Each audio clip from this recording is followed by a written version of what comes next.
기도하시겠습니다. 기쁨으로 부활주의를 보내고 오늘 이렇게 다시 모여 예배드릴 수 있는 은혜를 주신 하나님께 감사드립니다. 우리가 부활주일 하루만 부활을 기뻐할 것이 아니라 우리가 사는 날 동안 계속해서 주님의 부활을 기뻐하며 천국의 소망을 두고 감사함으로 살아갈 수 있는 은혜를 주시옵소서. 그리하여 우리 가운데 있는 모든 답답함과 두려움과 염려들을 부활하신 주님께 맡겨드리고 우리 또한 부활의 소망을 가지고 하루하루 주어진 삶에 최선을 다하게 도와주옵소서. 이 시간도 우리가 하나님의 말씀 듣기를 원합니다. 하나님께서 우리 가운데 찾아오셔서 직접 말씀하여 주옵시고 이 예배에 성령님의 임재하심이 함께하여 주옵소서. 감사드리고 예수님의 이름으로 기도드립니다. 아멘. 여러분 안녕하세요. 오늘 이 예배에 참여하신 여러분을 주님의 이름으로 환영합니다. 오늘 말씀의 제목은 그래 다시 시작하자입니다. 오늘 본문의 말씀은 예수님께서 부활하신 후에 세 번째로 제자들에게 나타나셨을 때 갈릴리 바다 해변에서 주로 베드로와 주고받은 내용입니다. 예수님이 십자가에 죽으시기 전 제자들에게 이렇게 말씀하신 적이 있습니다. 오늘 밤에 너희가 다 나를 버리리라. 기록된 바 내가 목자를 치리니 양의 떼가 흩어지리라 하였느니라. 그러나 내가 살아난 후에 너희보다 먼저 갈릴리로 가리라. 이렇게 말씀하시면서 갈릴리에서 만날 것을 약속하셨습니다. 그렇다면 예수님은 부활하신 후에 제자들에게 왜 갈릴리에서 만나자고 하셨을까요? 그것은요, 갈릴리는 예수님과 제자들에게 잊을 수 없는 추억과 사연이 있는 곳이기 때문에 그렇습니다. 갈릴리 바다는 예수님과 제자들이 처음 만난 곳입니다. 그리고 갈릴리 바다는 어부였던 그들이 예수님의 제자로 부르심을 받은 곳입니다. 그리고 갈릴리 바다는 물고기 잡던 그들이 사람을 낚는 어부로 바뀐 것입니다. 그리고 갈릴리 바다는 저들이 예수님의 말씀에 순종하여 고기가 가득 잡히는 만선의 기적을 체험한 곳입니다. 그리고 갈릴리 바다는 저들이 배와 그물을 버려두고 예수님을 따라 나섰던 그런 곳입니다. 이러한 사연과 추억이 있는 곳이기 때문에 예수님은 부활하신 후에 제자들과 갈릴리에서 만나자고 하신 것으로 보입니다. 그래서 베드로를 비롯한 7 제자들은 갈릴리에서 만나자는 예수님의 말씀에 따라 그곳으로 갔습니다. 그러나 예수님이 그들이 생각했던 것처럼 그렇게 빨리 오시지 않고 더디 나타나셨습니다. 이에 베드로는 무료함을 견디지 못하고 나는 물고기 잡으러 간다 고 했고 다른 제자들도 따라 나섰습니다. 특히 베드로와 안드레, 요한과 야고보는 전직이 갈릴리 바다에서 고기 잡던 어부들이었기 때문에 어쩌면 이렇게 하는 것은 자연스러운 일이었을 수도 있습니다. 그러나 한편으로 생각해 보면 그들에게는 부활하신 주님을 기다리는 간절함이 부족했다고 볼 수 있습니다. 그랬기 때문에 모두들 베드로를 따라서 따라 나섰겠지요. 그렇게 7명의 제자들은 그들이 나고 자란 갈릴리 바다에서 밤새도록 그물을 던지면서 물고기를 잡았습니다. 그러나 그물을 치고 거두기를 반복했지만 고기는 한 마리도 잡히지 않았습니다. 전직이 어부였고 갈릴리 바다가 평생 그들의 일터였고 그들에게 먹을 것을 제공해 주던 그런 곳이었는데 고기가 잡히지 않았다고 하는 것은 참으로 이상한 일이 아닐 수 없습니다. 그렇다면 제자들이 밤새도록 그물을 던졌지만 물고기 한 마리 잡지 못한 것은 무슨 이유 때문일까요? 그물을 손에서 놓은 지가 오래돼서 솜씨가 전 같지 않아서였을까요? 아니면 갈릴리 바다의 고기가 예전과 달리 많이 있지 않아서였을까요? 밤새도록 아무것도 잡지 못한 것은 그들에게 어떻게 보면 당연한 일이라고 할 수 있습니다. 제자들은 이제 예수님을 떠나서는 아무것도 할 수 없었던 것입니다.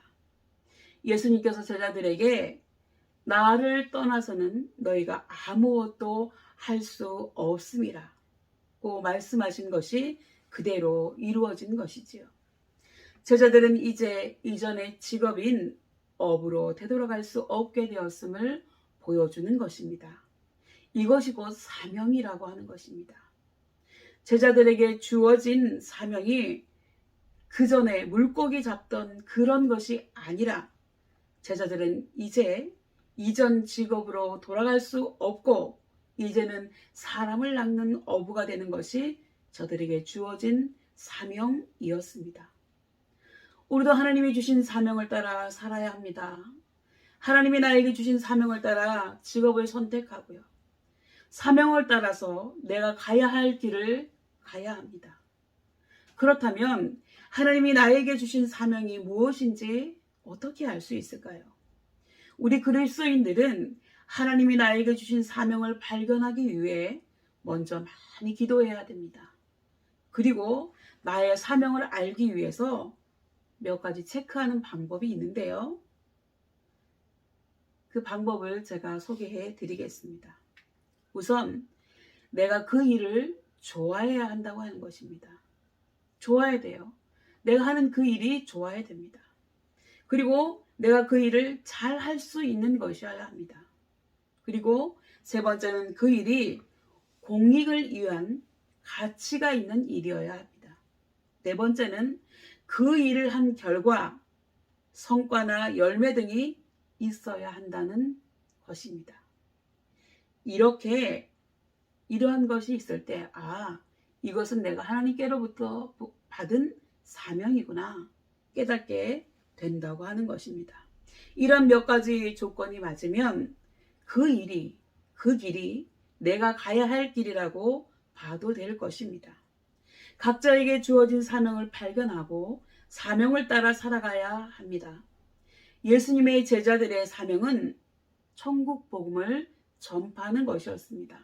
그렇기 때문에 그런 제자들이 밤새껏 아무것도 잡지 못한 것은 어쩌면 당연한 일인지도 모릅니다. 21장 4절을 보면요.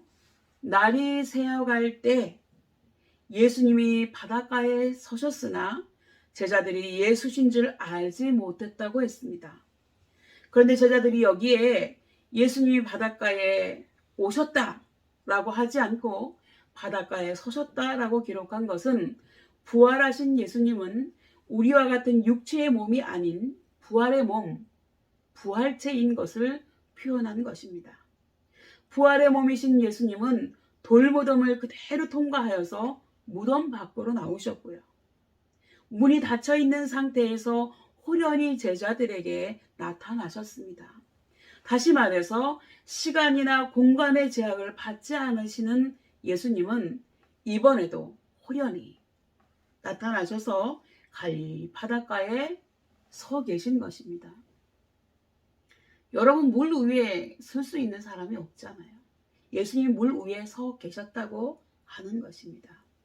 그리고 예수님은 제자들을 향하여서 얘들아, 너희에게 고기가 있느냐고 물으셨고 제자들은 없나이다 라고 대답을 했습니다. 여기에서 얘들아 라고 부르시는 말은 보통 부모가 자녀를 부를 때 사용하는 다정하고 친근한 호칭입니다. 그런데 예수님께서 제자들을 부르실 때 얘들아 라고 하신 것은 어쩌면 제자들이 아직도 철없는 어린아이들 수준에 머물러 있다는 것을 빗대어 하신 말씀일 수도 있습니다. 왜냐하면 여러분, 제자들은 그 악당들이 예수님을 잡으러 왔을 때 모두 다 도망쳤지 않습니까? 그리고 수제자라고 하는 베드로 역시 예수님을 모른다고 저주하기까지 하면서 부인했습니다. 그리고 예수님이 악당들에게 끌려다니시며 신문당하시고 십자가에 매달려 죽으실 때 제자들은 유대인들이 두려워서 집안에서 문을 걸어 잠그고 밖으로 나오지도 못하고 있었습니다. 그런데다가 갈릴리에서 만나자고 하신 주님의 약속을 믿고 기다리지도 못하고 무료함을 견디지 못하여 고기를 잡으러 나갔다고 하는 것입니다. 그런데 그들이 고기를 잡으러 나갔는데 평생 그 바다에서 고기를 잡았는데 밤새껏 한 마리도 잡지 못하고 허탕만 치고 있는 그 제자들을 바라보셨을 때 예수님은 아직도 제자들이 애들 수준이라고 보시지 않았을까 하는 생각이 듭니다. 그리고 이렇게 밤새 수고하고도 아무런 성과를 내지 못한 제자들에게 예수님은 배 오른편에 던지면 고기가 잡힐 것이라고 알려주셨고 제자들이 그대로 순종했으나 이번에는 물고기가 너무 많이 잡혀서 그물을 들 수 없을 정도가 된 것을 보고서야 감수성이 가장 민감했던 요한이 부활하신 예수님이라는 것을 가장 먼저 알아보았죠. 여러분, 물고기가 그럼 평생 여기서 어부로 물고기 잡던 이 어부들이 밤새 그물을 던졌는데 한 마리도 잡히지 않다가 예수님이 나타나셔서 정말 그물이 찢어질 정도로 많이 잡힌 것은 왜 그럴까요? 여러분, 간단합니다.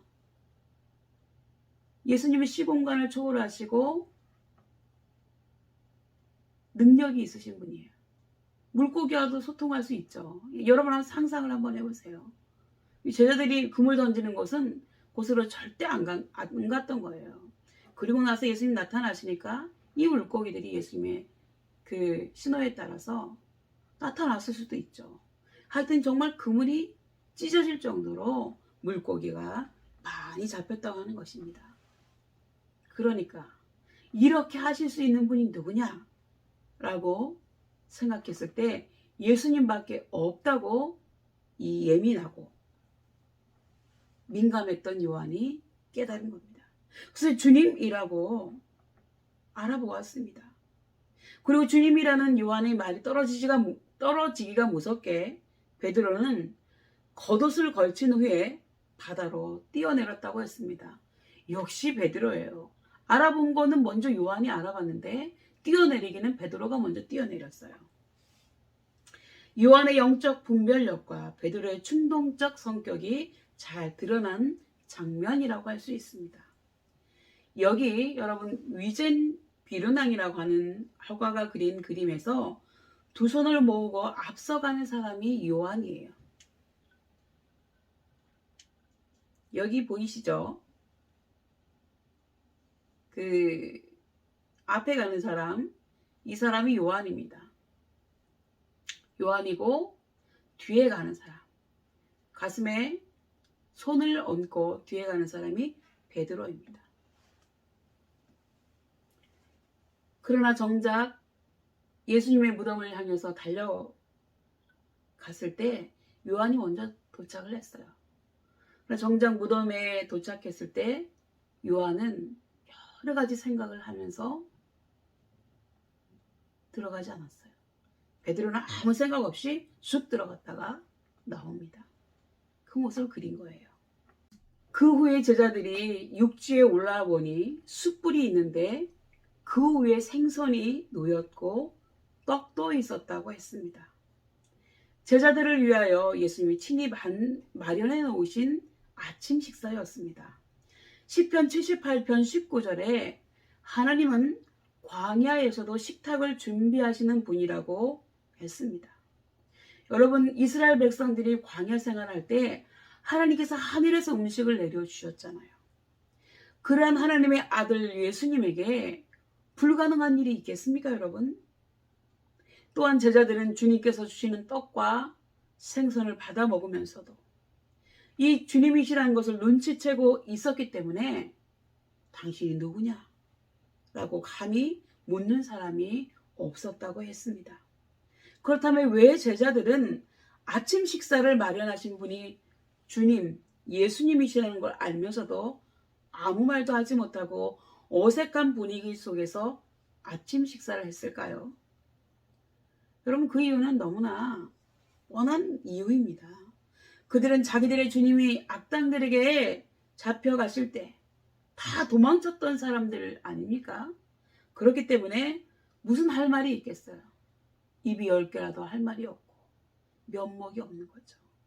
그 주님을 배신했던 제자들 아닙니까? 그래서 이들은 아무 말도 하지 않고 묵묵히 조용히 밥을 먹었다고 하는 것입니다. 이렇게 어색한 분위기 속에서 아침 식사를 한 후에 예수님과 베드로의 대화가 이어져 갔습니다.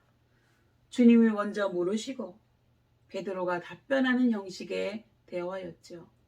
주님께서 베드로에게 먼저 물어보셨습니다.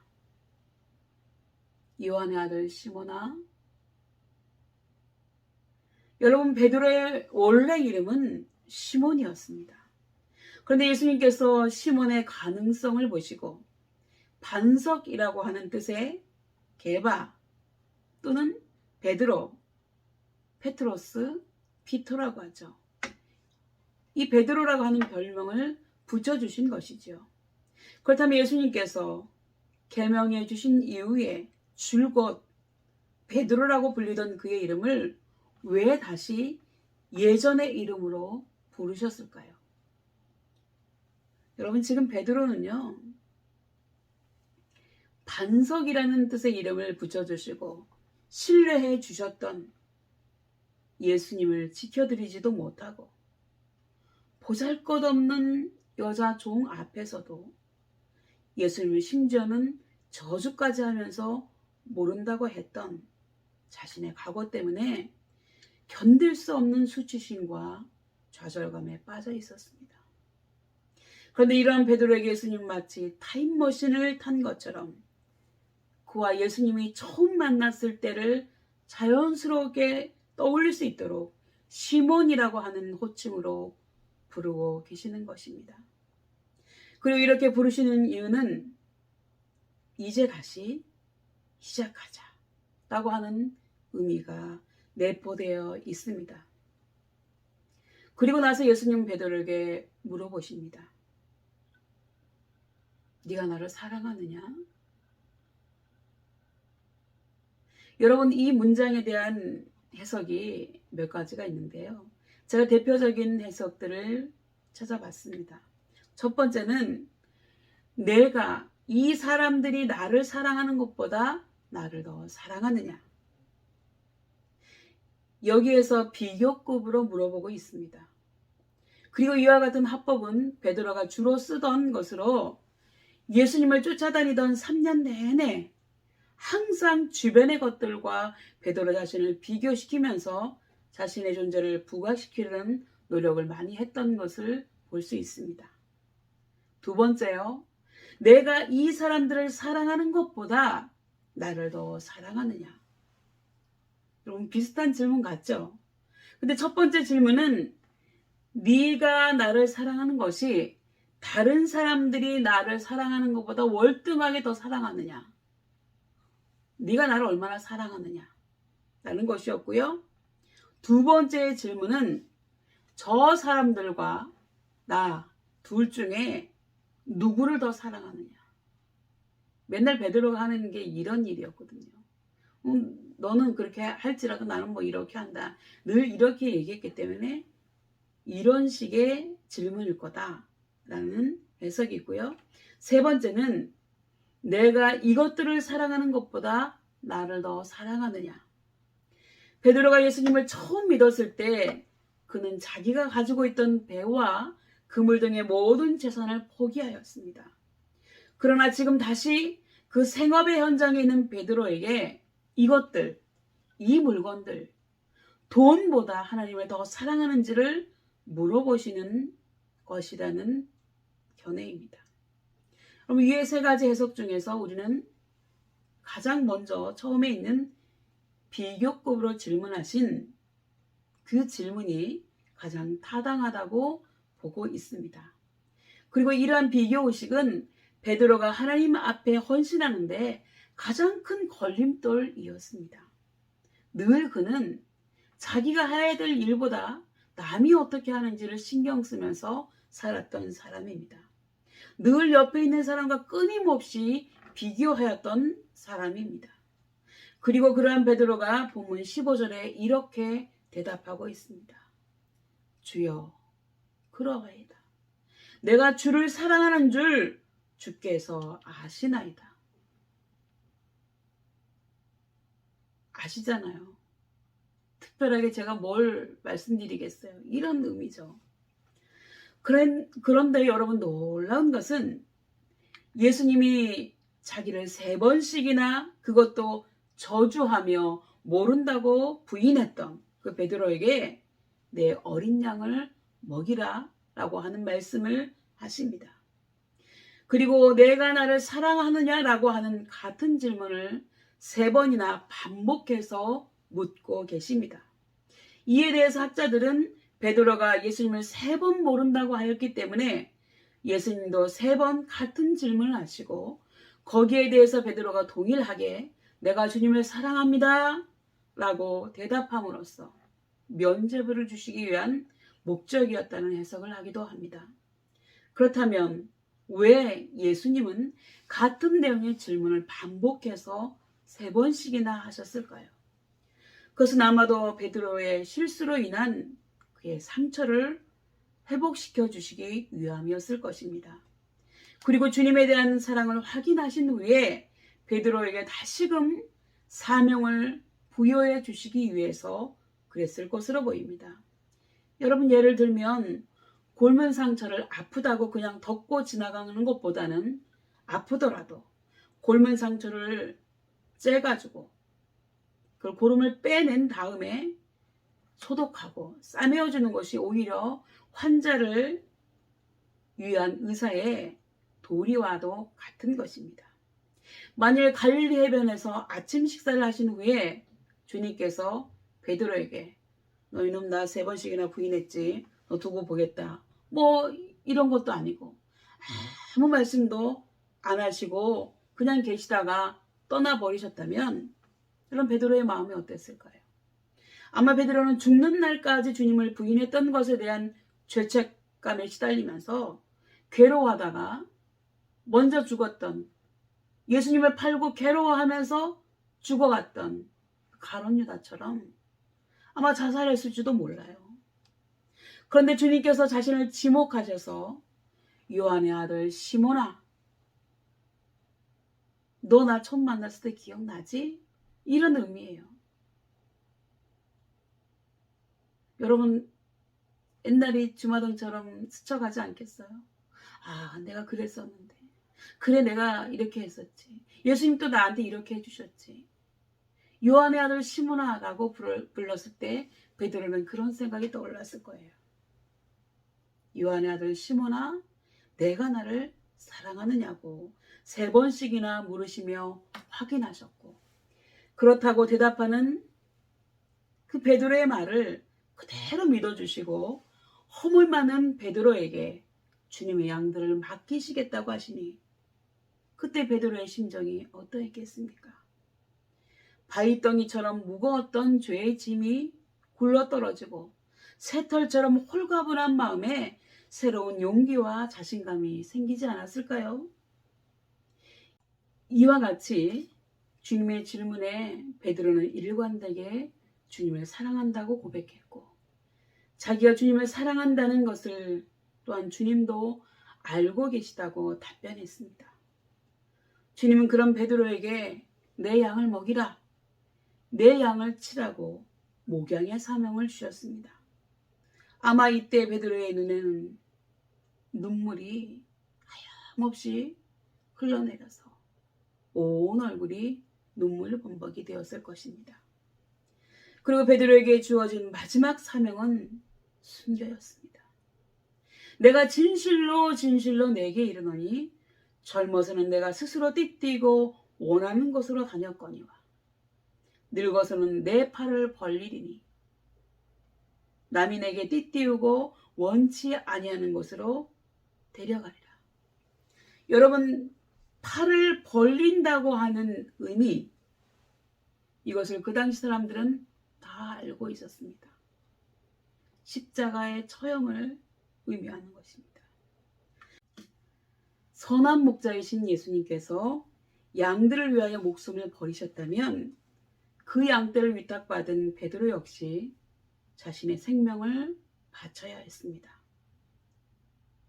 외경에 나오는 베드로의 행전에 보면 베드로는 로마의 폭군 네로 황제의 기독교 박해 때 초대교인들의 권유로 피난을 갔습니다. 피난을 가던 도중에 로마로 향하시는 주님을 만나게 됩니다. 그때 베드로는 주님, 왜 로마로 들어가려고 하시니까? 코바디스 도미네 라고 하자 주님은 나는 내가 로마에 있는 내 양들을 버리고 떠났기 때문에 내가 로마로 가서 십자가에 다시 달리러 간다 라고 하시면서 들어가시더라는 거예요. 그런 주님의 말씀을 듣고 회개하고 다시 베드로는 로마로 들어가서 주후 서기 66년 십자가에 거꾸로 매달려 죽기 직전까지 주님의 복음을 전파하다가 순교당했습니다. 순교당할 때 예수님처럼 내가 똑바로 매달리는 것은 죄송하니까 나는 거꾸로 매달리겠다 해서 이렇게 거꾸로 매달리고 순교를 당했습니다. 그리고 이것은 전설이 아니라 초대교회 교보들이 확인한 역사적인 팩트입니다. 여러분, 이제 말씀을 마무리하겠습니다. 부활하신 예수님은 약속하신 대로 갈릴리에서 제자들에게 직접 나타나셔서 저들의 믿음을 바로 세워주시고 저들에게 사명을 주셨습니다. 비록 주님을 모른다고 3번씩이나 부인했던 허물 많은 베드로였지만 그가 진정으로 주님을 사랑한다고 고백했을 때 주님은 그를 다시 받아주시고 그의 권위를 다시 회복시켜 주셨습니다. 그리고 그에게 주님의 양들을 먹이라고 사명을 주셨지요. 여러분 어떠십니까? 여러분, 저와 여러분은 과연 베드로보다 나은가요?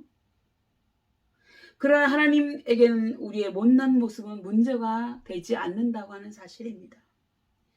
우리가 예수님을 나의 구주와 주님으로 받아들이고도 세상 사람들의 시선이 두려워서 예수님을 모른다고 했던지 말던지, 심지어는 나를 지금까지 지켜주시고 돌봐주신 하나님을 저주하고 맹세하며 모른다고 했을지라도 지금 여기에서 여러분이 하나님, 제가 부족해서 그랬습니다.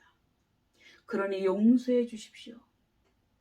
나의 연약함을 도와주십시오 라고 고백하며 기도한다면 하나님은 우리의 고백을 들으시고 우리에게 새로운 사명을 허락하여 주실 것입니다.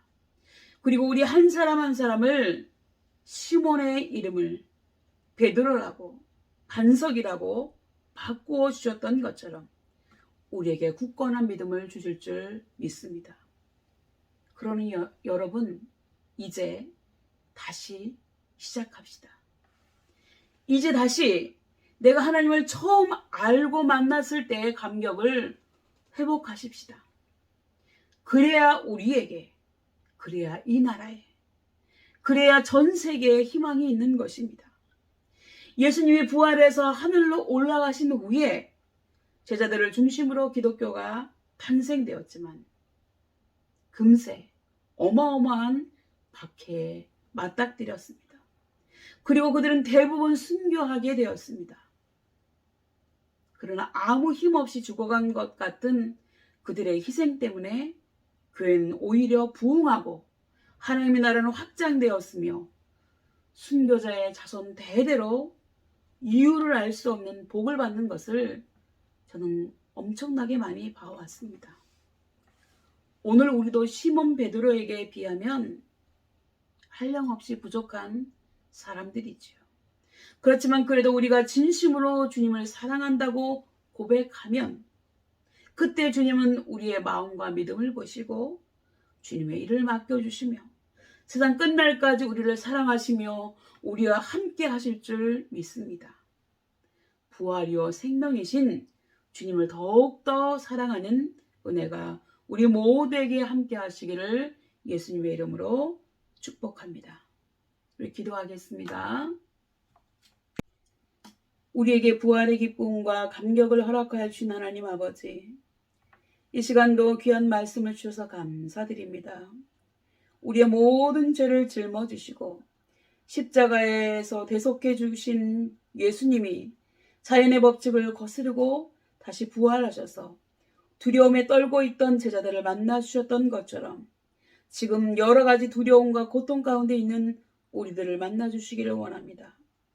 혹시 우리가 전에 예수님을 모른다고 했을지라도, 혹시 우리가 하나님을 저주하던 사람이라 할지라도 3번씩이나 저주하고 맹세하며 예수님을 모른다고 했던 베드로를 만나 주시고 다시금 그에게 사명을 허락해 주셨던 것처럼 우리 한 사람 한 사람을 만나 주셔서 우리에게도 새로운 은혜와 사명을 허락해 주시기를 원합니다. 그리하여 앞이 잘 보이지 않고 혼탁한 세상 속에서 우리 각자가 주님의 빛이 되어서 길을 인도하는 예수님의 제자들이 되게 하여 주옵시고 우리 자신과 우리 식구들, 장래 우리의 자녀들에게까지 우리의 헌신과 희생으로 말미암아 복이 임하게 하여 주옵소서. 감사드리며 예수님의 이름으로 기도드립니다. 아멘.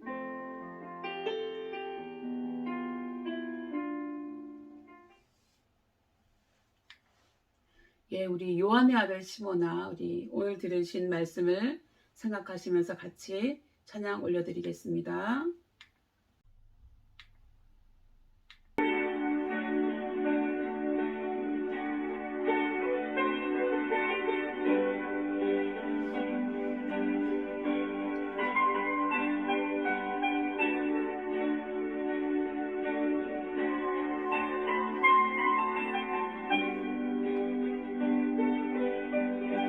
요한의 아들 시모나 내가 다른 사람들보다 나를 더 사랑하느냐 하고 주님 물으셨네. 요한의 아들 시모나 내가 다른 사람들보다 나를 더 사랑하느냐 하고 주님을 물으셨네. 그때 안 좋게 대답했네. 내가 주를 사랑하는지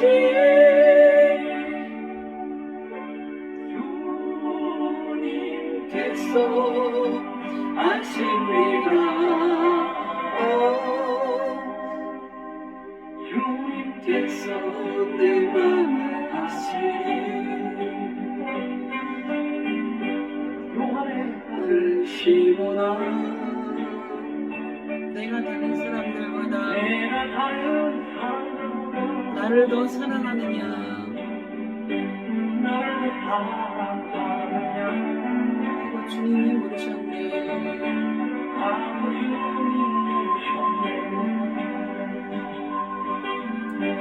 내게 오는 많은 양들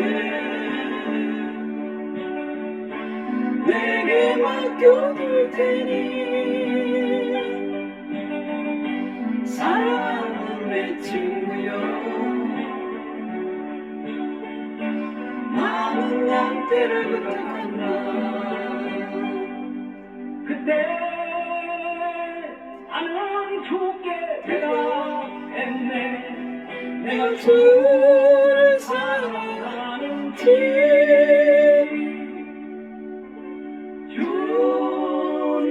주님께서 아십니다. 주님께서 내 맘을 아시니 주님께서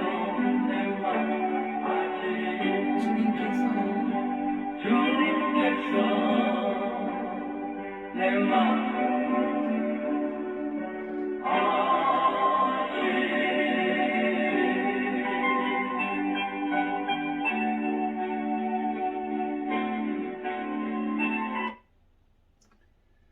시간은 헌금 시간 드리도록 하겠습니다. 하나님 앞에 정성스럽게 헌금 올려드리고 우리 감사의 기도 제목 또 소원의 기도 제목 올려드리도록 하겠습니다. 잠시 시간 드리도록 하겠습니다.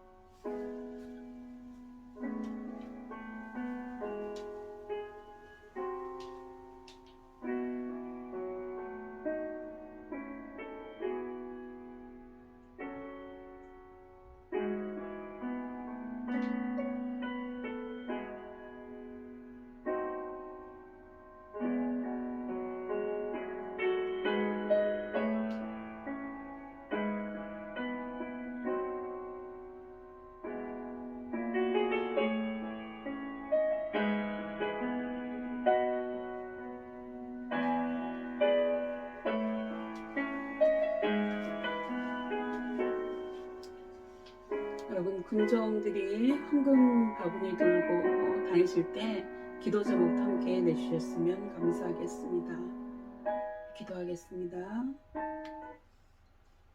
사랑이 많으신 하나님 아버지, 하나님 앞에 11조의 예물, 감사헌금, 주일헌금, 또 하나님 앞에 감사의 기도 제목, 소원의 기도 제목 올려드립니다.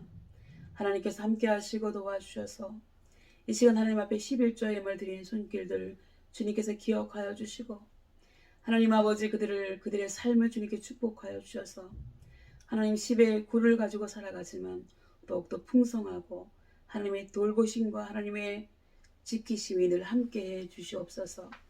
또 하나님 아버지 감사의 기도 또 감사의 헌물 드린 귀한 손길들 주님 기억하여 주시고 그들의 삶 속에 더욱더 감사가 넘쳐나게 해 주옵소서.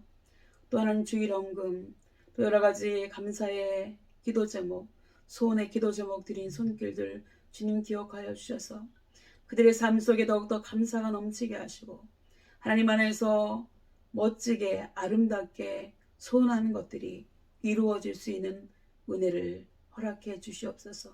그래서 이 시간 주님 앞에 나온 우리 모두가 하나님 앞에 충성하고 복받는 삶을 살아가는 은혜를 허락해 주시옵소서. 하늘의 신령한 것과 땅에 기름진 것으로 차고 넘치게 채워 주옵소서. 감사드리고 예수님의 이름으로 간절히 기도드리옵나이다. 아멘.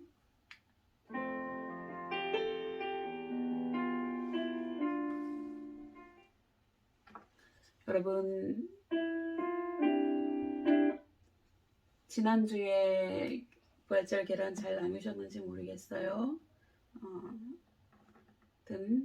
속히 만날 늘 말씀드리지만 속히 만날 날을 기약하며 또 여러분들 저를 위해서 기도해 주시고 저도 여러분들 위해서 항상 기도하니 여러분 서로 기도하면서 코로나도 빨리 물러나고 이 나라도 정상을 또 안정을 되찾을 수 있도록 그렇게 함께 기도했으면 좋겠습니다.